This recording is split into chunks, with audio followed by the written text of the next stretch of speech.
Let's not waste any time here. What are we You disagreeing on? love Baker Mayfield. Oh, I love him? I was on from? Twitter this weekend. It was No. I'm sorry. I think there's a lot of bust here. I don't like his size. I think he's a marginal athlete. His judgment worries me. Okay, I'm trying to figure out where you got that I love him. Well, because he and I have had Twitter beefs. Oh, you and Baker have? Yeah. Okay, so you have been – okay, so by the way, that worries me. He's going after Bucky Brooks. He doesn't have the self-awareness. No, it's fine. So I wrote a scouting report on Baker Mayfield called The Book on Baker Mayfield. And the one part that evidently he told me that I left out was that he was a winner. And so I was like, okay, that's fine, but, like, what is it? And so at the end of the day, when I look at Baker Mayfield is a great college player. Baker Mayfield has done a lot of really good things, like the fact that he's a two-time walk-on, he's become a Heisman Trophy winner. All of that stuff is great. But when it comes to looking at how he projects to the pros, my first year scouting was the Drew Brees draft. And as good as Drew Brees was at Purdue, he still was taken in the second round. When you look at guys, like the draft is really like a beauty pageant. You have to check off a certain amount of boxes to be worthy of being a first-round pick. And in Baker Mayfield, he's a tad under 6'1". He doesn't have exceptional athleticism. He does not. He's not necessarily an A-plus arm talent. And so when you are undersized and you're not a world-class athlete, what is the one trait that you have that's going to help you overcome it? Thank you. And so when people say, oh, Russell Wilson, man, Russell Wilson is remarkable. Russell Wilson was a two-sport star. He's pro in baseball and football. Like, he broke all of Phillip Rivers' records at NC State before going to Wisconsin. He's a world-class athlete. It's different. And then with Drew Brees, look, Drew Brees, he set the world on fire at Purdue. And Baker Mayfield has done some great things, but I'm not necessarily confident that he is Drew Brees. So I conservatively have tagged him as Case Keenum. That's what I say. Which is fine, with a winning quarterback, whatever. Yeah. But to think that I'm going to take him in the top 10, that would be tough. But he's going, and we need to ready ourselves. He may go in the top 5, and there's some conversation that he might be the first one to hear his name called. So he could go anywhere in the top 5, and we just have to be ready that guy may be the number 1 pick in the draft. When Cam Newton came out, Nolan Nowacki has a football guide. And he asked questions about Cam's personality. He said he was arrogant and condescending. And I remember the pushback was, that's too personal. That's out of bounds. And my takeaway is, well, if I'm going to give a guy $100 million and you're the CEO of it, I want to know your personality. Josh Rosen, there doesn't seem to be any reluctance to crush his personality. It's kind of funny to me. He's condescending. He is arrogant. Time out. I thought that stuff was all personal. When I look at it, my number one concern about Rosen is his durability. Like, he's not a real escape guy. I mean, if he gets into trouble, you're not going to run away from, like, Russell Wilson. Do you think it's fair to question Cam's personality going in, I did, and Rosen's now, I do? You know, I think it depends on the context, because I wonder sometimes with the criticism on Rosen, do you really know him enough to really weigh in on that? And so does it come from coaches? Does it come from other people that have been around him? What is it that we're really talking about? Because a lot of it is centered on his background. Okay, yeah, he comes from a level of affluence. Like, his parents are successful. That's fine. That doesn't necessarily bother me. He's outspoken. He speaks his mind. He wants to know the why. Well, every great quarterback that I've ever been around, you better be able to explain the why, and there's going to be a give and take. And right. I think what some people have a tough time is taking what Pop Warner in high school football is versus what the pros is. In the pros, it's a cooperation. We're partners. We're working together to make sure that we're successful, particularly when we're the quarterback.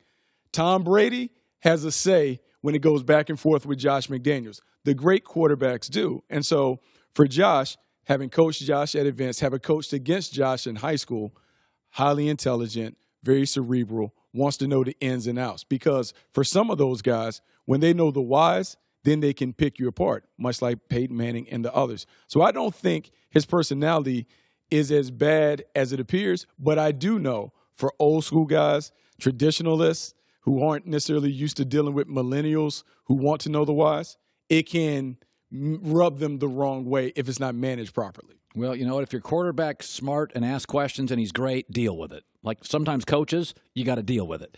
Okay, explain this to me. So you've been a player and you've been a scout. This seems like an easy one, and I don't get it. It's the deepest running back draft. I've had a GM and a regional scouting director who I trust. Mm-hmm. Had dinner with a GM. I talked to a regional scouting director. They have both said the same thing. As far as running backs go, this is a good draft. You can go to Royce Freeman at Oregon, could be the 7th best running back, and he's going to make the NFL. And so the Giants, who need to rebuild their O-line, he's lost a center, and they got Nate Solder, but he can still maybe the 4th best left tackle in that division with Jason Peters and Tyron Smith. And they're going to draft a running back. You draft guys. When the draft is wildly deep at a position, does that matter? Like, why wouldn't you solve other issues and find really good players at other positions? I don't get that.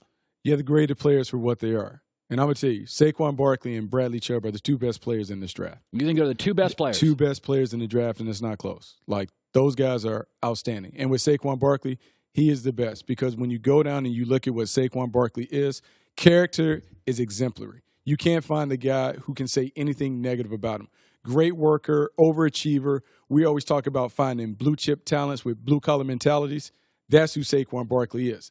And Dave Gettleman and those guys have kind of laid out the game plan for what they were going to do. And if anyone really paid close attention, he said what they were going to do. He said at number 2, we want to take a gold jacket type guy, a Hall of Fame caliber player. So everyone who's speculating about them wanting a quarterback, last week Ernie Okorsey said Eli Manning still has a couple of championship years left. Dave Gettleman, who did he learn under? Ernie Okorsey. When he was at Carolina, I've had people tell me that he said that Eli Manning is the standard of a franchise quarterback. So if you look at the best way to help that quarterback kind of squeeze out some more years, you do what the New Orleans Saints did. What did the Saints did? They got Alvin Kamara to go with Mark Ingram. They got a nice running game and a versatile combo back to help Drew Brees. So now as he gets older and his skills kind of come back, he can throw an outlet pass and let that guy go the distance. And Saquon Barkley, at the high end, you may get Le'Veon Bell. At the low end, you're getting Reggie Bush. And so for me, I don't think he has bust potential because one way or the other, you can get the production out of him. If he can't run, like some people say, he may not be the best runner in this class, but I'm guaranteed that he can catch 100 passes out the backfield. And in today's game, your running back has to be a factor in the pass game.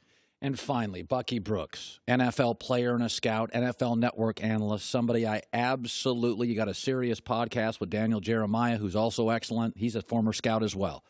Okay, so I said I could take the quarterback prospects and I could find their weakness and I could put a word with each. With Josh Allen and Lamar, it's accuracy. That scares me. It's hard to throw 56% in college and then 62% in the NFL. Doesn't happen. It doesn't happen. It just doesn't happen ever. Baker Mayfield judgment. Bad judgment at 22 guy is bad judgment at 29 guy is bad judgment at 42 guy. Josh Rosen durability. I've always said there's a little Sam Bradford here. But I look at Sam Darnold and it's turnovers. Well, timeout. Jameis Winston threw a ton of picks in college. He didn't throw any in the NFL last year. Marcus Mariota threw no interceptions in college. He's a turnover machine. I think turnovers are about your coaching. Do you have a disciplined receiving core that runs the right routes you trust? Your protection. I'm sorry, but that one word negative on Darnold, it doesn't scare me. No, it shouldn't be scary. I think it's one of those things that has to be monitored. I think the one thing that you look at with turnovers, the fumbles are more concerning than the interceptions.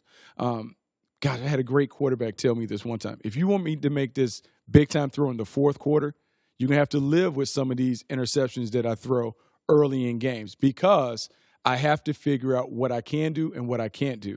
And if you want Sam Darnold to be the gunslinger that we all love in the Rose Bowl against Texas, bringing his team on the road to Washington and winning games, you have to be able to live with some of those things. I agree. It's why I defended Andrew Luck for years. He's a gunslinger, and he's going to push the envelope. Now, as he gets older, he'll be able to rein it in. I think the big thing why everyone is really all in on Sam Darnold, you trust the kid.